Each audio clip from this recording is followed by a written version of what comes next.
So you've been a long-time Uvalde resident, a long-time St. Philip's parishioner.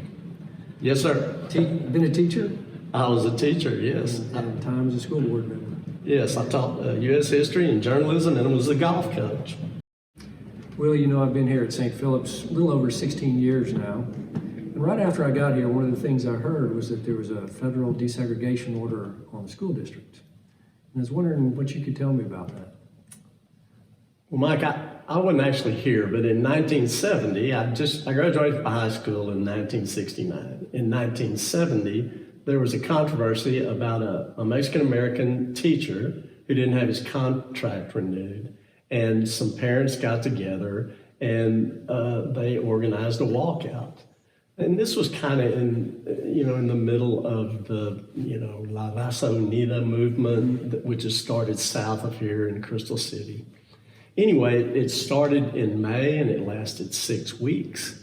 And a lawsuit was filed by Genoveva Morales. Maldev filed that lawsuit on her behalf. And so what they did was they changed the way the schools worked. It wasn't, I think the court said it wasn't intentional segregation, but it was de facto segregation because of the way the schools were set up. So what was happening that made it a segregated school? Well, there were basically 3, maybe 4 elementary schools at the time. There was one on the predominantly Anglo side of town that had probably 2% Hispanics. There was one kind of in the middle of town that was more like 60% Hispanic, 40% Anglo. And then there were 2, Rob and Anthony. Anthony being a recent, kind of a newcomer to the game. Rob had been there for a long time, that were probably 98% Hispanic.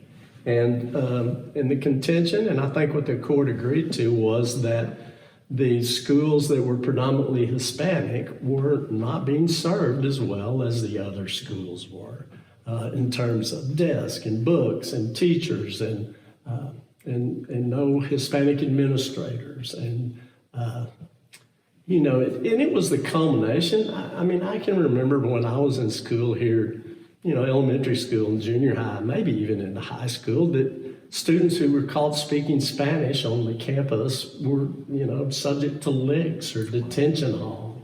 And it didn't make much sense to me then. And so it happened, and I personally believe that it probably needed to happen. I don't believe we needed to be under the injunction for 47 years is what it ended up being. So what changes took place during that time? Well, they went to everybody went to the same campus set up, first and second grade at one campus, second or third and fourth, fifth and sixth. And so they moved kids all around town to make sure that the campuses reflected the ethnic makeup of the community and the kids that were going to school here. That was, and they did away with some of that. No licks for speaking Spanish on on campus.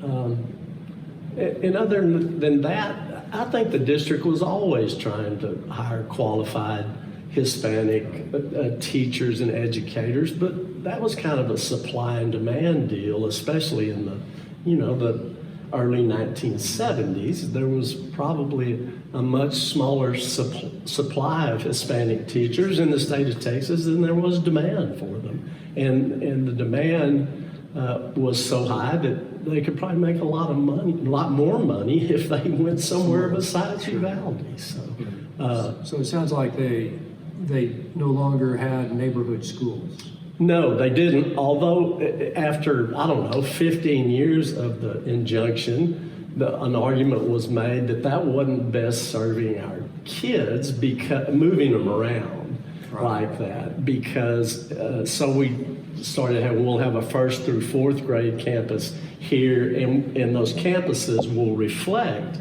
the ethnic makeup. And so it was weird. You might live a block from the school and you went way over here to school. So, but the idea being that, if little Johnny has a speech problem, and he's, the teachers know him at this campus, and then all of a sudden he's pulled up and moved to another campus every 2 years, that doesn't serve him well, and it's tough on the staff trying to serve those campuses.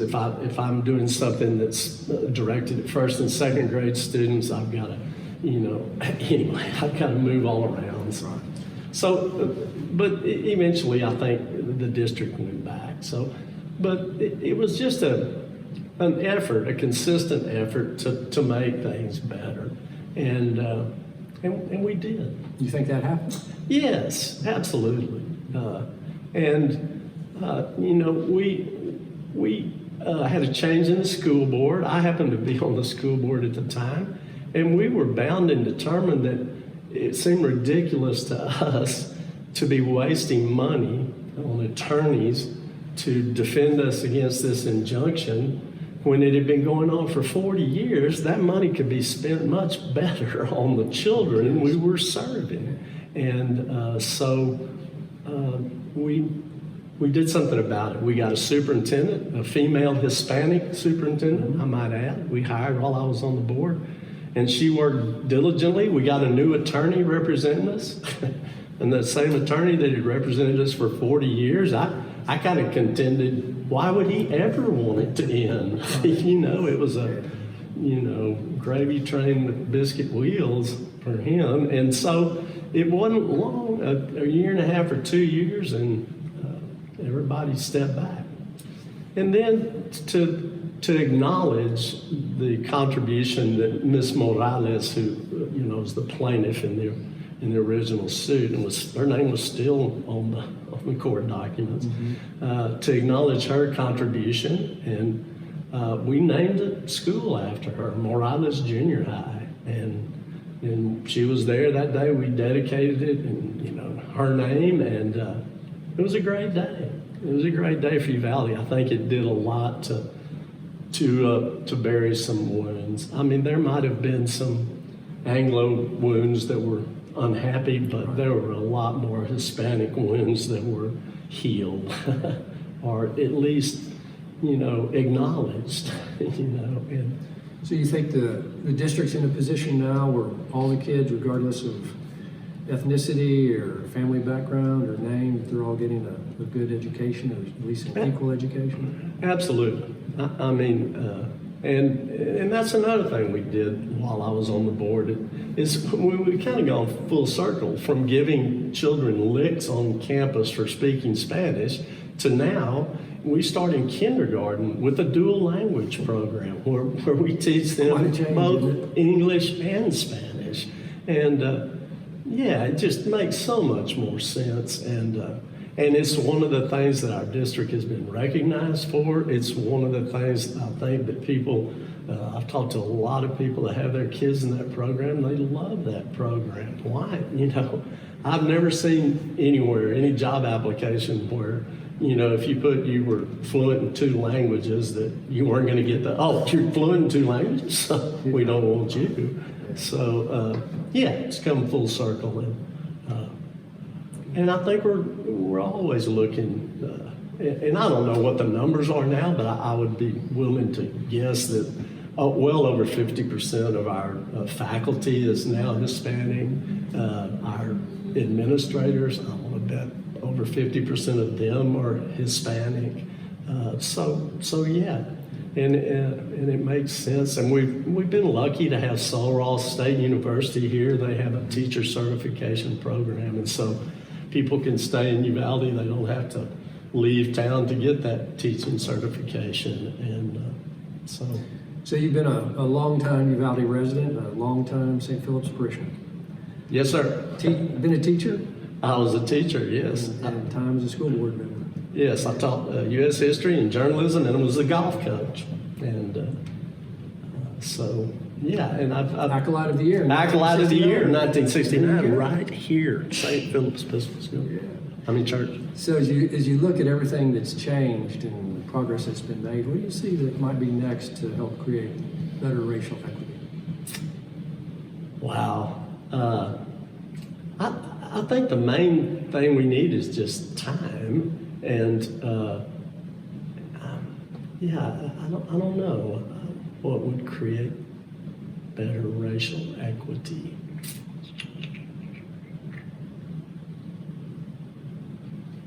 It's a hard question, isn't it? Yeah, I mean, I think if you just reach the point where you say we're going to have equity for all our children, then that racial part of it doesn't come in there. I'd like to see us quit thinking that way in terms of racial equity in our schools here. I just want equity, and I don't care if they're Hispanic or Anglo or they're from wherever, Indian, Vietnamese. Let's have equity, special needs. Let's serve all our children the best we can serve them, and then that's equity. All God's people. All God's children's. Thanks, Willie. Appreciate your time. You bet, Mike.